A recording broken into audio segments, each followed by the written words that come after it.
Bonjour à tous, nous sommes en direct du MUSEM à Marseille pour découvrir la nouvelle exposition Vie d'ordures de l'économie des déchets.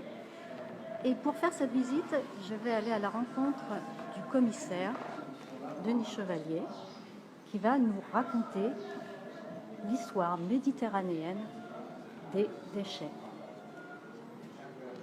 Denis Chevalier, bonjour. Bonjour. Alors, expliquez-moi que font les déchets dans un musée. Les déchets dans un musée, ils nous parlent au fond de nous. Ils nous parlent de nos modes de consommation, de nos modes de production, de leur évolution depuis un siècle, du passage en fait entre des sociétés qui étaient plutôt des sociétés économes de leurs matières premières, de leurs ressources, de leurs objets, à une société qu'on appelle la société de consommation, qui est au fond une société qui se caractérise par le tout jetable, dont le symbole est au fond peut-être le plastique, qui apparaît à la deuxième moitié du XXe siècle. Et notre objectif, au fond, c'est de donner à voir, à regarder, au fond, notre poubelle, si je puis dire, qui est le reflet de la poubelle monde, et de le regarder finalement d'un autre œil, c'est-à-dire en comprenant ce qu'elle explique et ce qu'elle indique sur nous-mêmes. Les déchets ont toujours été un problème pour l'humain ou c'est récent? Les déchets ont été un problème puisque dès l'Antiquité, on cherche à les évacuer. Dans la Rome antique, on utilise les déchets, les restes des amphores qui font aujourd'hui de véritables montagnes, c'est le fameux Monte Staccio. Donc le déchet et son évacuation, et en particulier évidemment les déchets liquides, ont toujours été un problème pour les villes. Mais avec l'augmentation de la population, mais surtout avec l'augmentation de la production, ça devient un problème de plus en plus grave. Et c'est un problème qui se traduit par de véritables crises de déchets, comme on a pu le voir il y a déjà quelques années, en Italie du Sud par exemple, ou comme on a pu le voir, et on le verra dans l'exposition, avec la grande crise des déchets de Beyrouth, qui a fait que pendant une période assez longue, la ville de Beyrouth a été quasiment bloquée par les déchets produits par la ville. Revenons un peu dans l'histoire, qu'est-ce qu'on peut voir ici? Alors là, on a souhaité faire un peu un pas en arrière en montrant que autrefois, la ressource, on l'économisait. Et donc, quand on cassait quelque chose, on le réparait. Et donc, il y a un certain nombre d'objets qui viennent de musées d'ethnographie, dont nos propres collections, la collection du MUSEM, mais aussi d'autres musées d'ethnographie connus, comme le musée du Quai Branly, ou comme un musée important de la vie rurale en Italie, à côté de Parme, qu'on appelle le musée Guatelli, et où on a des documents, on documente en quelque sorte la manière dont les sociétés dans cette époque faisaient avec une ressource relativement rare et en particulier réparée. Par exemple ici, qu'est-ce qui se passe? Alors là, on a une matelassière. Donc quand on avait aujourd'hui, si votre matelas est vraiment usé, vous allez le jeter, vous en achetez un neuf. Autrefois, on l'apportait à quelqu'un, un matelassier ou une matelassière, qui se chargeait de changer la toile.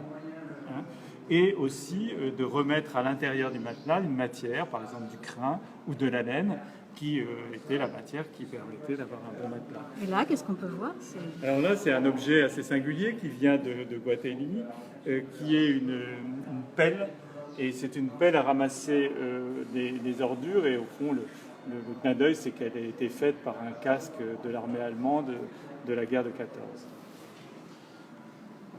Là, on voit aussi un pantalon absolument extraordinaire parce qu'il a été reprisé des centaines de fois. On est arrivé quasiment au bout de cet objet, mais on le garde quand même. Et du coup, il présente sans doute une certaine esthétique de la réparation, du rapiessage, qui témoigne aussi sans doute d'un intérêt particulier pour cet objet de la part de la personne qui le possédait. Cet objet, c'est une marmite réparée, voyez, qui a été rapiécée d'une certaine manière, une marmite en cuivre, et qui du coup permet d'être réutilisée en tant que marmite, bien qu'elle ait été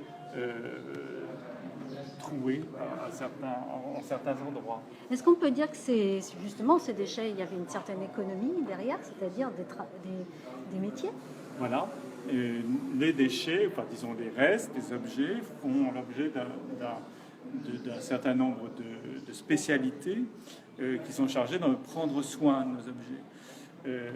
Évidemment, on connaît bien et on connaît encore un petit peu les cordonniers, mais on a tendance aussi à délaisser les cordonniers au profit d'une économie du tout jetable, où lorsqu'on va ne plus avoir envie de ces chaussures, on va plutôt les mettre à la poubelle, plutôt que de les amener chez un réparateur. Autrefois, évidemment, ce n'était pas le cas. De la même manière, il y avait des femmes spécialisées pour refiler les bas ou pour rapiécer les chaussettes. Il y avait aussi, et là on le montre, on en a des exemples dans nos collections, des gens qui avaient pignon sur rue, qu'on appelait des raccommodeurs de faïence. Et donc ces raccommodeurs de faïence, simplement vous cassiez la vaisselle, la scène de ménage, on imagine, on casse les assiettes, on casse la soupière, mais au lieu de la mettre à la poubelle comme on le ferait aujourd'hui, on allait chez ce raccommodeur de faïence qui, grâce à des agrafes, grâce à certaines cols, grâce à son habileté aussi, arrivait à vous la reconstituer. On va continuer. Alors là, qu'est-ce qu'on a? On a un mur. Vis-à-vis, on a, vous voyez, cette section, elle s'appelle réparer d'un côté et elle s'appelle jeter de l'autre. Donc on passe à un moment donné, et à ce moment donné, c'est plutôt l'époque du plastique, où apparaît le plastique massivement, et notamment sous la forme d'emballage, dans la société de consommation, qui est une société du tout jetable. C'est la raison pour laquelle on appelle cette section jetée. Et pour en parler, parce qu'on n'a pas 36 solutions pour en parler, une exposition c'est évidemment pas un livre sur un mur, on ne va pas l'écrire, mais on va le montrer à travers un exemple, une sorte de métaphore de la société du tout jetable, qui sont des emballages plastiques tels qu'on les connaît et qu'on a l'habitude de les utiliser, qui apparaissent là aussi à partir des années 60-80, qui se multiplient à partir de là, et qui sont donc des moyens que nous avons donc de transporter la matière, mais que l'on ne garde pas parce que c'est tellement peu cher qu'on va les mettre à la poubelle. Et donc ils vont constituer à terme, alors qu'il s'agisse de sacs ou qu'il s'agisse, comme on l'a en face de moi, de flacons, de contenants, ils vont se mettre à constituer une grande partie de la poubelle. Quand on va faire l'autopsie de la poubelle moderne, on va s'apercevoir qu'il y a quasiment 30% des déchets, donc des objets que l'on jette, dont on se débarrasse, qui sont ces fameux emballages et emballages plastiques. Pourquoi on s'intéresse évidemment beaucoup à l'emballage plastique? C'est que le plastique, certes, il est peu coûteux, il est léger, il est relativement sûr, du point de vue de l'hygiène, mais il ne se recycle pas ou il se recycle très mal. Et dès lors qu'on essaie de le faire disparaître, non, il ne disparaît pas, il reste là, il reste au fond de la mer, et il ne peut disparaître qu'au bout de centaines d'années. Et donc c'est un déchet durable d'une certaine manière. Comment est touchée la région Marseille par cette pollution? La région de Marseille, alors on peut dire que le déchet plastique, la manière la plus évidente au fond de le voir, c'est de voir ce qui se passe dans la mer ou sur les plages. Le déchet, il arrive, 80% des déchets que l'on trouve dans la mer, des déchets plastiques, viennent de la terre. Ils viennent de la terre par les fleuves, ils viennent de la terre par l'érosion, par les pluies, etc. Et ils sont là et ils se dispersent progressivement, ils circulent. Et le déchet que l'on va produire, par exemple à Marseille, on va le retrouver en Espagne. Mais on ne va pas le retrouver en Espagne forcément sous la forme originelle, c'est-à-dire sous la forme d'une bouteille qui va flotter. Au départ, c'est ça. Mais ensuite, il va se désintégrer en microparticules.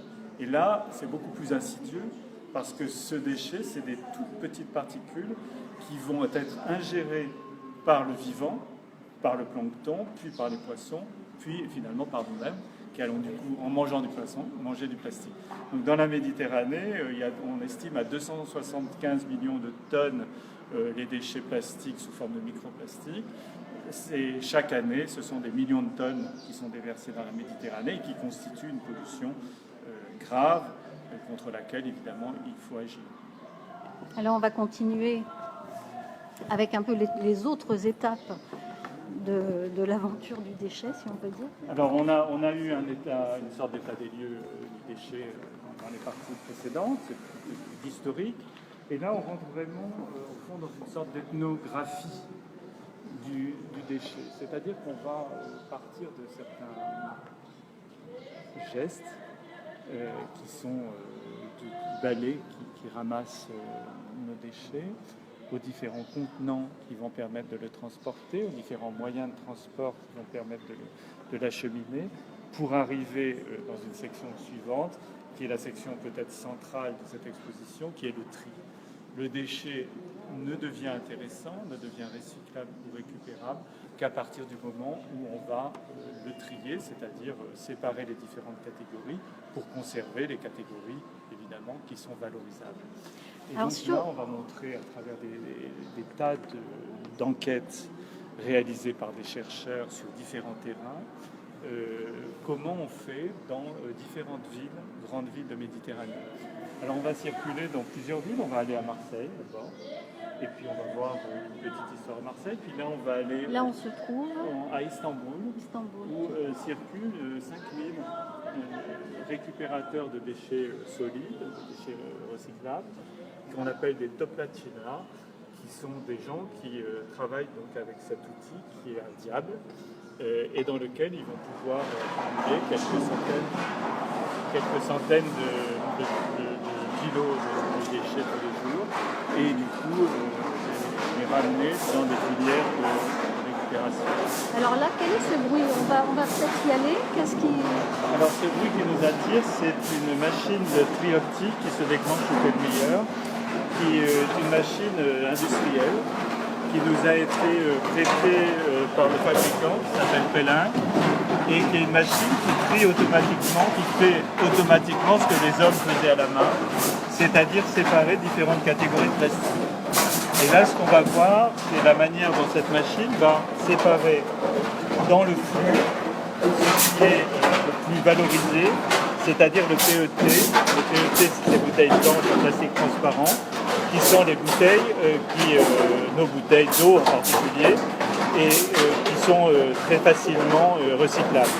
Donc à partir de ce flux, on va essayer de constituer une matière première secondaire qui va être réutilisée pour fabriquer autre chose.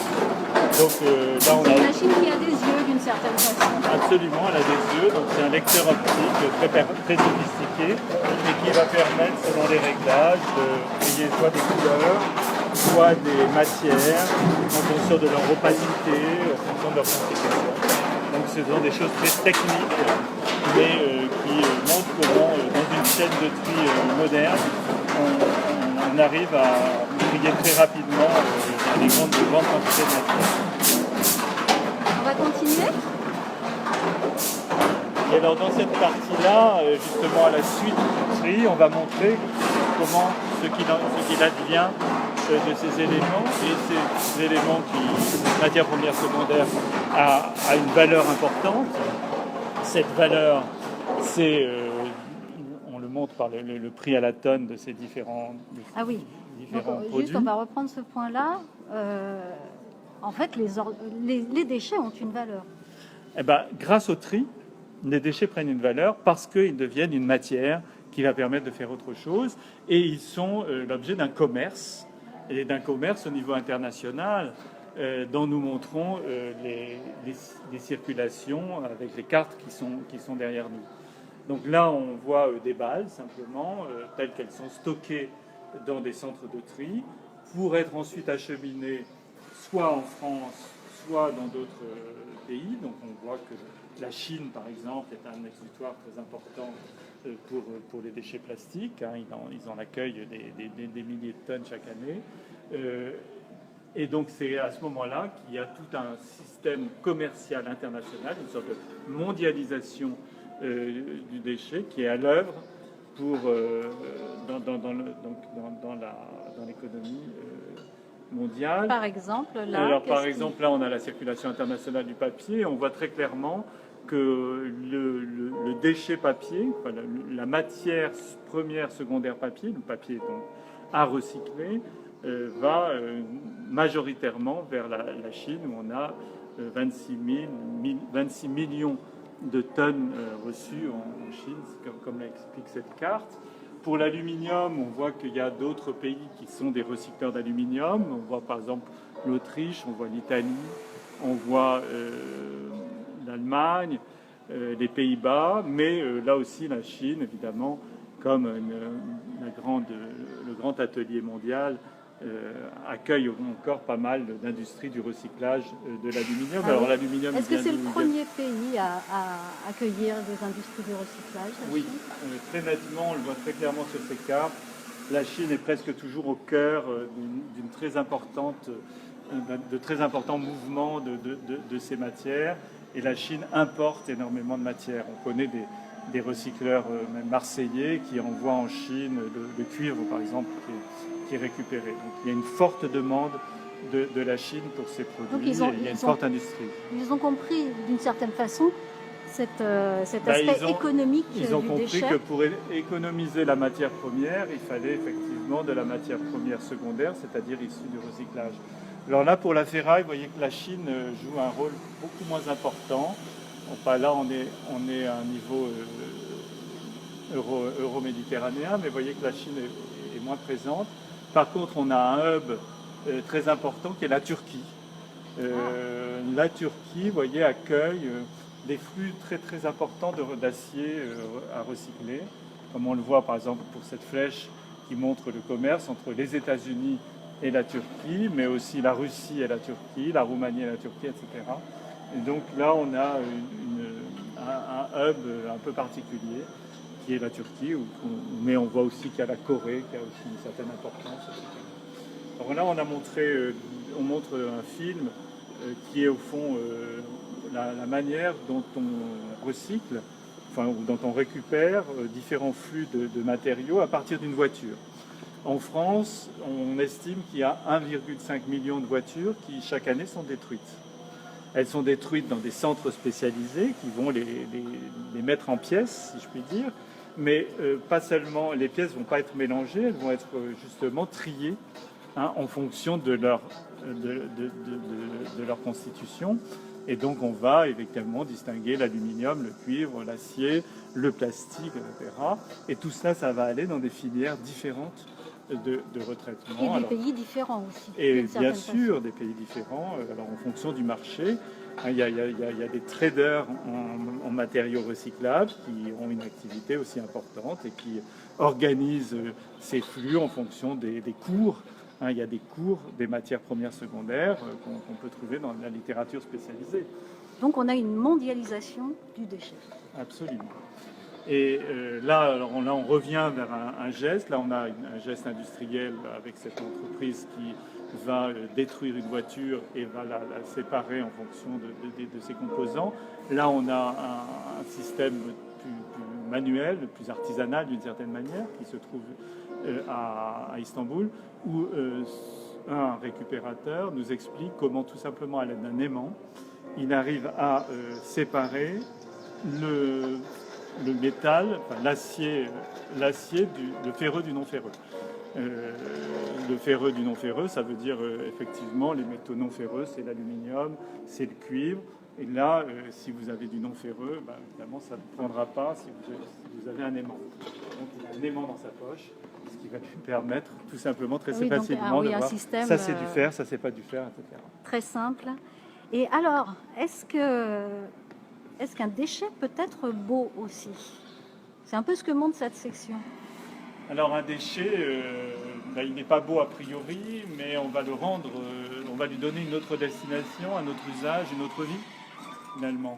Le déchet, il est issu d'une consommation particulière, et puis en fonction d'un certain nombre de filières, il va pouvoir devenir quelque chose d'autre, quelque chose de différent.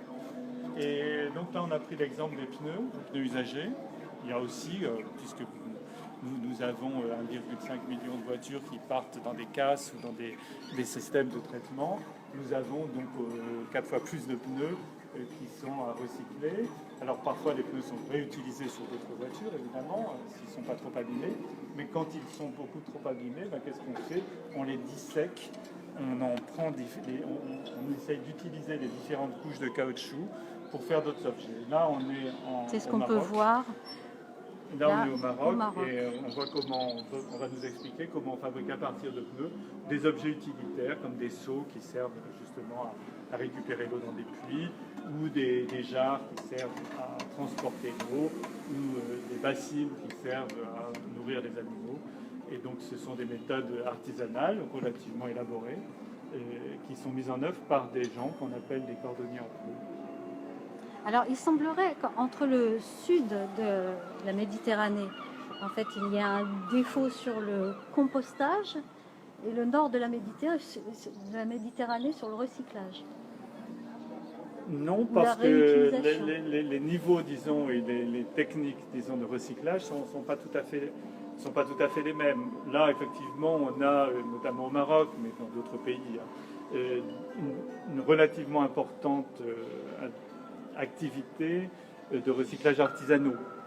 Donc on va avoir des artisans qui recyclent le pneu, des artisans qui recyclent les boîtes de conserve, des artisans qui recyclent les sacs plastiques en les découpant, comme on va le montrer dans une autre section. Et évidemment, ces filières sont moins importantes en France, pour des raisons évidemment, comme vous pouvez l'imaginer, de coûts de main-d'œuvre. Mais on a en France d'autres filières qui sont plus industrielles de recyclage qui vont nous permettre de passer du pneu à d'autres matériaux qui vont être des matières premières secondaires qui vont pouvoir être utilisées ailleurs. C'est surtout vrai peut-être pour l'aluminium, qu'on n'utilise plus vraiment, on fait beaucoup d'objets à partir de boîtes de conserve, mais par contre on va le refondre, cet aluminium, pour le remettre dans des voitures, dans des objets en aluminium. Alors pareil là pour un réemploi Alors là, c'est un petit plus européen. Historique, on est dans ce qu'on appelait communément l'artisanat de tranchée. Et l'artisanat de tranchée, les soldats, quand ils étaient entre deux combats, ils s'ennuyaient sans doute un peu, et ils fabriquaient des objets utilitaires. Ils fabriquaient des vases, ils fabriquaient des pots à partir des douilles, et ils fabriquaient aussi des bouillottes. Il se trouve que notre musée a une importante collection de bouillottes, 850. Et parmi ces bouillottes, il y en a un nombre assez important, plus de 50, qui sont faites à partir des douilles d'obus. Et donc on a montré. Ça, ce sont des bouillottes faites avec des bouillottes faites. Et vous voyez qu'il y a de la guerre 14. Guerre 14. Il y a certaines de ces bouillottes qui sont réellement travaillées, gravées par les soldats pour en faire de beaux objets. C'est vrai qu'on n'a pas tellement l'habitude de voir des bouillottes en cuivre ou en laiton. Aujourd'hui, les bouillottes sont plutôt en caoutchouc.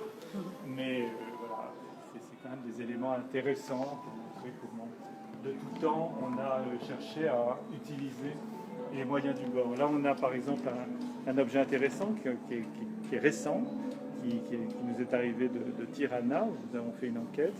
Et donc, c'est un poêle qui a été transformé par des Roms, des tziganes, qui ont transformé en poêle une bouteille de gaz. Et puis là, on a une collection. Oui, c'est une réutilisation. C'est une réutilisation d'une bouteille de gaz où on enlève évidemment le détendeur, on enlève le bouchon, et puis on va la découper, la souder, et on fait un petit poêle. Et on a toutes sortes d'objets faits en boîte de conserve. C'est quelque chose. On appelle ça des tanakés, qui vient de tank, c'est-à-dire de bidon. Et ces tanakés nous servent à faire toutes sortes d'objets. En particulier, là, on voit des lampes à pétrole qui sont assez nombreuses dans cette collection. Mais il y a d'autres types d'objets utilitaires, des louches, des entonnoirs, etc. Y compris des objets plus artistiques, puisque les artistes ont pu aussi utiliser cette matière pour fabriquer des objets comme cette locomotive ou bien cet avion. Là, on va entrer dans une section, là aussi artisanale, où des artisans nous montrent comment ils utilisent des emballages, donc des emballages type sac plastique qu'ils vont découper, ou des lanières qui servent à ficeler des colis ou des caisses, ou même des emballages de biscuits ou de lait, et qu'en les découpant et en les assortissant avec de la vannerie, ils vont arriver à fabriquer de beaux objets, des objets esthétiques, des objets qui ont une place importante dans leur esthétique. Et le déchet devient objet de décoration.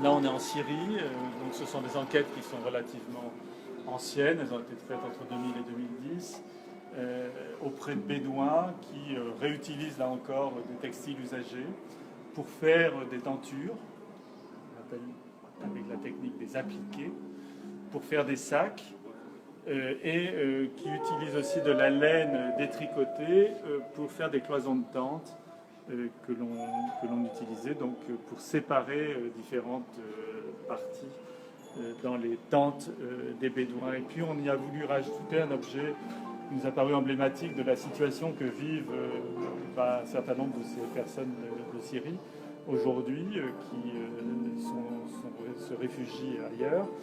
Et là, c'est un sac qui a été fait avec des gilets de sauvetage, du tissu de gilets de sauvetage par des réfugiés sur l'île de Lesbos et qui sont organisés une sorte de coopérative gérée par des ONG.